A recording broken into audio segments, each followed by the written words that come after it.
Olha só, vem comigo neste caso aqui.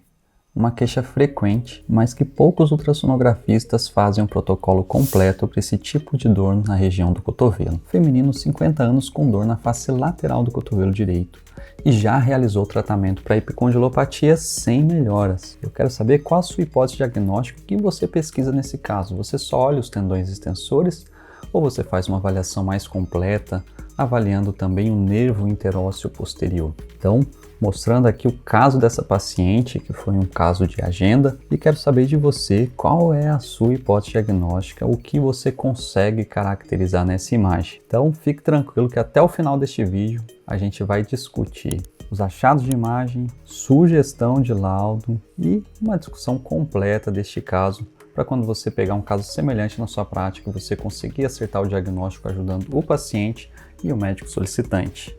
Porque afinal, você está no MSKD Casos, uma série de casos práticos em ultrassom músculo-esquelético, sem enrolação e direto ao ponto, com imagens, discussão do caso, sugestão de laudo, para quando você pegar um caso semelhante, você conseguir ajudar o seu paciente. Eu sou Matheus Queiroz, médico radiologista e ensino médicos a dominar o ultrassom músculo-esquelético do zero avançado, praticando aí mesmo do seu próprio serviço.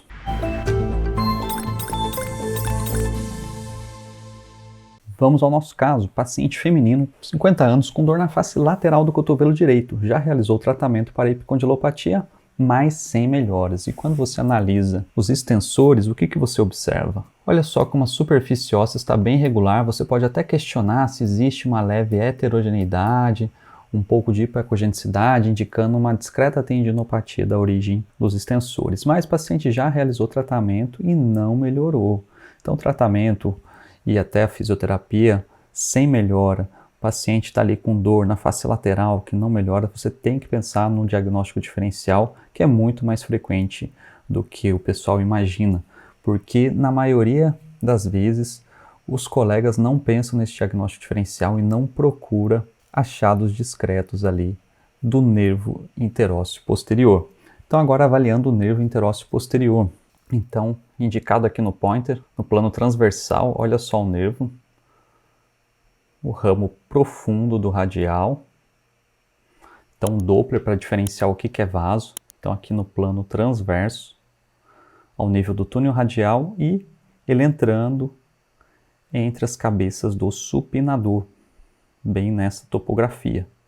Agora, já no plano longitudinal, olha só o ramo profundo do radial e o interósseo posterior, que é a continuação entrando aqui entre as cabeças do supinador, e uma diferença de calibre do nervo aqui justamente nessa região. Então essa aqui é a cabeça superficial do supinador e a borda mais proximal. Plano transversal, olha só as medidas antes da entrada entre as cabeças do supinador. Agora as imagens. Olha só, o que nos interessa aqui é saber a área de secção transversa, 4 milímetros, imediatamente antes da entrada entre as cabeças do supinador. E aqui, ó, a gente tem a porção superficial e a porção profunda do supinador, mostrando essa diferença de calibre. Agora, realizei também um estudo comparativo com o outro lado. Então, o cotovelo esquerdo, tinha cerca de 2 milímetros quadrados na área de secção transversa, enquanto no cotovelo direito tínhamos 4. E plano longitudinal, lembrando que isso aqui é proximal, aqui estamos distal, então para cá a região do cotovelo e para cá do punho, e tentando alongar o nervo bem nessa região, a hora que ele entra entre as cabeças do supinador, e observamos uma diferença de calibre. Olha a comparação do cotovelo esquerdo com o cotovelo direito. Então é algo, quando você começar a avaliar o nervo interósseo posterior, é interessante você prestar atenção em pequenos detalhes, porque ele pode até reduzir de calibre quando ele passa e ele entra nessa região entre as cabeças do supinador, mas é uma redução de calibre progressiva. Se você tiver uma redução de calibre abrupta, então olha só a diferença de calibre do nervo nessa região. Então uma redução de calibre abrupta ou um aumento de calibre focal a montante, então aqui a gente tem uma redução de calibre, né, nessa região, e aqui um aumento de calibre, depois ele até volta a um calibre menor. Então isso já sugere aí o diagnóstico desta paciente. Então qual que é a sua hipótese? Levando em consideração que tinha achados discretos em relação aos tendões extensores e tinha esse aumento de calibre aqui do nervo imediatamente proximal a borda proximal do supinador, a banda superficial do supinador. Então a gente tem esse aumento de calibre. E aí, qual que é a sua hipótese diagnóstica? Então aqui estamos diante de um aumento de calibre do nervo interósseo posterior ao nível da arcada de Froese, que é justamente essa borda proximal do supinador, sugestivo de neuropatia compressiva. O calibre nessa topografia era de 4 milímetros quadrados. Então essa aqui é a sugestão de laudo e estamos diante de uma neuropatia compressiva do interósseo posterior.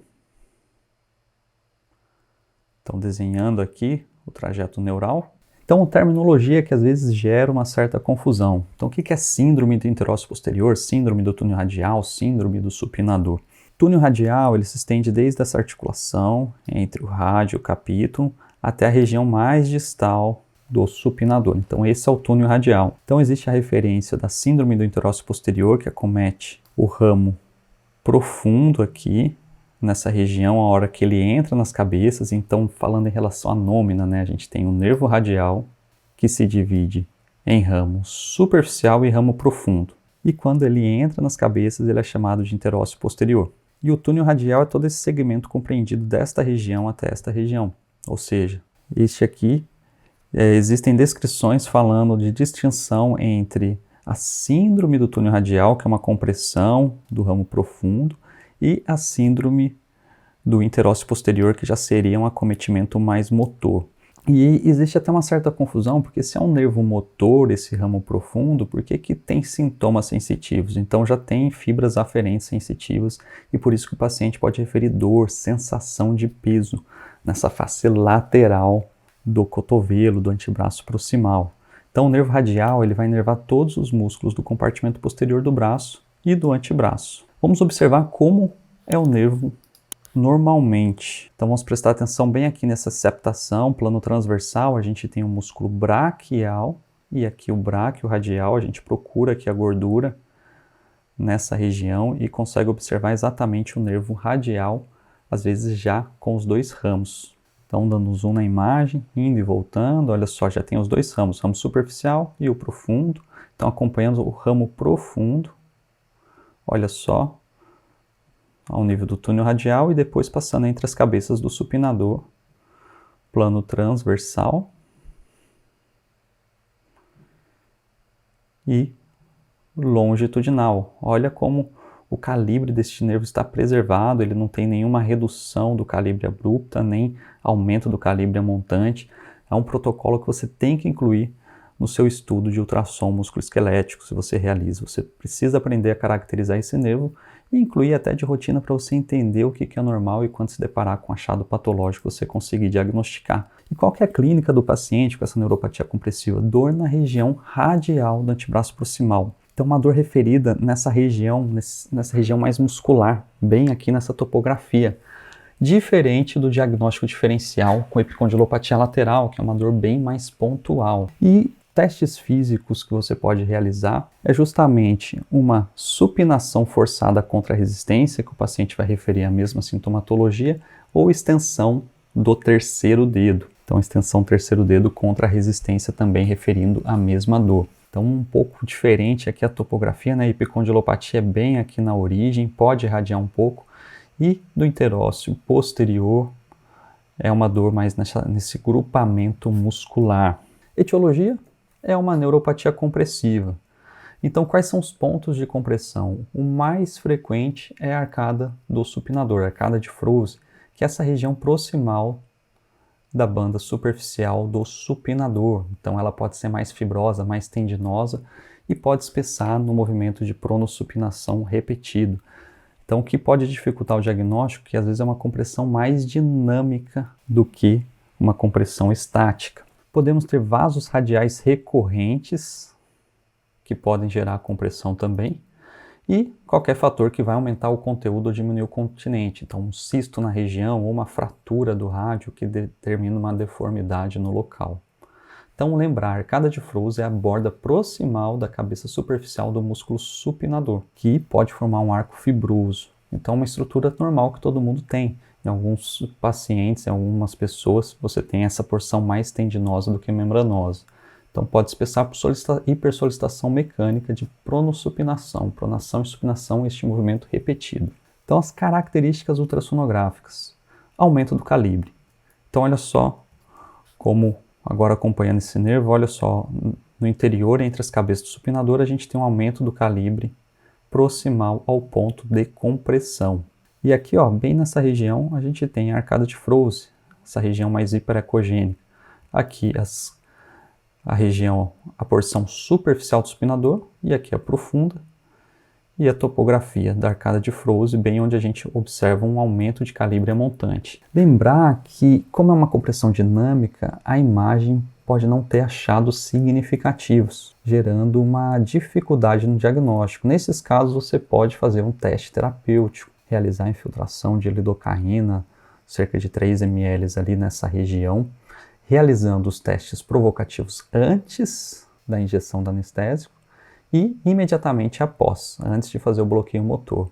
Se você ter uma resolução completa dos sintomas, fala a favor do diagnóstico da neuropatia compressiva ali do interósseo posterior. Lembrando que essa neuropatia compressiva ela pode coexistir com a epicondilopatia lateral, dificultando o diagnóstico.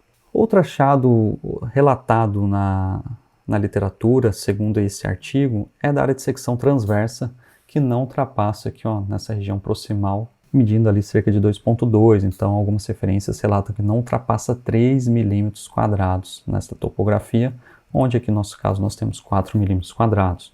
Então foram uma das poucas referências que eu achei relatando as medidas do nervo propriamente dito. Dicas práticas para você aplicar no seu dia a dia, para você mudar a sua conduta. Lembrar, nem tudo é epicondilopatia lateral, então muitos casos ficam lá sendo tratados como epicondilopatia lateral, quando na verdade é uma neuropatia compressiva do ramo profundo do radial, do interósseo posterior.